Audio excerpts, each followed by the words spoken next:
ভোটের আবহে ফের মালদার রতুয়ায় বিশাল অঙ্কের নগদ টাকা উদ্ধার। ছোট গাড়িতে তল্লাশি অভিযান চালিয়ে 15 লক্ষাধিক টাকা উদ্ধার করল নির্বাচন কমিশনের নির্দেশে নাকা পয়েন্ট চেকিং এর আধিকারিকরা। প্রতিদিনের মতো এদিন নাকা চেকিং চলছিল। তল্লাশি চালানোর সময় অটো গাড়ির এক যাত্রীর কাছ থেকে বিপুল অঙ্কের টাকা উদ্ধার হয়। টাকার সপক্ষে কোনো বৈধ নথিপত্র দেখতে না পারায় সেই টাকা বাজেয়াপ্ত করা হয় বলে জানা গেছে। এদিন ঘটনাটি ঘটেছে পুকুরিয়া থানার বরকর নাকা পয়েন্ট চেকিংয়ে। ভোটের আবহে অবৈধ নগদ টাকার লেনদেন রুখতে নির্বাচন কমিশনের নির্দেশে পুকুরিয়া থানার পদিয়ামোড় এলাকায় বসেছে নাকা পয়েন্ট চেকিং। সেই চেকিংয়ের দায়িত্বে রয়েছেন পুকুরিয়া থানার পুলিশ, কেন্দ্রীয় বাহিনী সহ নির্বাচন কমিশনের আধিকারিকরা।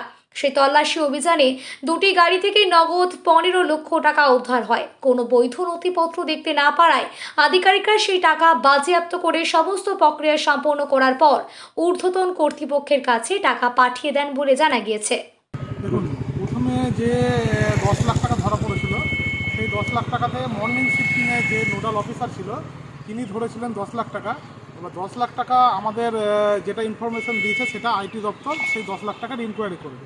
তার জন্য আইটি দপ্তরের স্টাফ এসছে, অফিসার এসছে, তারা এখন তাদের মতনভাবে কাজ চালাচ্ছে।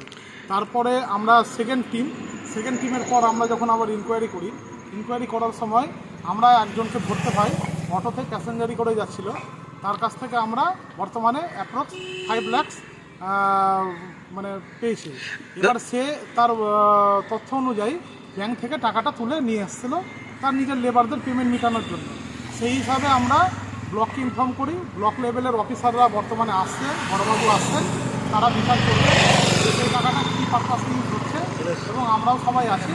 তারপর নেক্সটে সিদ্ধান্ত হিসাবে এটা বোঝা যাবে যে এটা অ্যাকচুয়াল কী কাজে দিচ্ছে। স্যার, এই যে এতগুলো টাকা নিয়ে যাচ্ছিল, এই সময় নিয়ে যেতে পারে কি মনে হয়, কি উদ্দেশ্য মনে করছেন? এখনও উদ্দেশ্য আমরা ক্লিয়ার বলতে পারছি না, কিন্তু এটা উদ্দেশ্যটা মোটামুটি কিছুদিন পরে বোঝা যাবে যে এটা অ্যাকচুয়ালি কী পারপাস। কারণ এখন ইনকোয়ারি কমপ্লিট না হতে গেলে উদ্দেশ্যটা এখনও বোঝাটা সম্ভব না। এই যে মোটা টাকার অ্যামাউন্ট, এটা কোথাও নিয়ে যাওয়ার উদ্দেশ্যে বা কাউকে দেওয়ার উদ্দেশ্যে ইলেকশনের সময় কি মনে করছেন?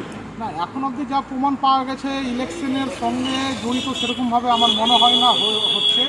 কিন্তু এখন ইনকোয়ারি হতে গেলে তখন বোঝা যাবে যে আদৌ এরা কী পারপাসে যাচ্ছে, কিসের জন্য টাকাটা এত টাকা নিয়ে ওরা আসলো বা গেল।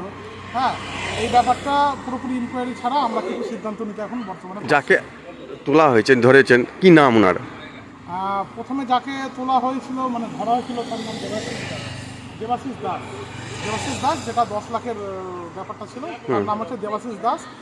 তার বক্তব্য হলো তিনি একজন হার্ডওয়্যার দোকান, সিমেন্টের ব্যবসা করেন। তিনি এই টাকাটা ব্যাংকে জমা দিতে ক্যারি করে নিয়ে আর পরবর্তীতে যাকে ধরা হয়েছে তার নামটা কি নাম সাহেব? যে পরের যে 5 লাখ টাকাটা ধরা পড়েছে তার নাম হচ্ছে নাদিম আলী, তার বাড়ি পরানপুর। সে ব্যাংক থেকে তুলে এনেছে। এই যে টাকার উদ্ধার হলো, আগাম আপনাদের কাছে খবর ছিল না? প্রতিদিনের মতো এই গাড়ি চেকিং করছিল? শুধুমাত্র নিজের ডিউটি করে যতটা পেরেছি চেষ্টা করে এই টাকাগুলো উদ্ধার করা হচ্ছে। না, আগাম কোনো খবর ছিল না এমনি নর্মালি? আগাম কোনো খবর ছিল না। নর্মালি যেরকম চেক আপ হয় সেই চেক আপের মাধ্যমে যেরকম চেকিং হয় তার মাধ্যমেই আমাদের এটা উদ্ধার করা হয়েছে। আপনার নাম আর পরিচয়? আমার নাম হচ্ছে বিপ্লব সরকার। পরিচয়? আমি আরএলআই স্টাফ, একজন রতুয়া 2 ব্লক অফিসার, একজন কর্মচারী। এখন বর্তমানে আমি এখানে একটা টিমের নোডাল অফিসার।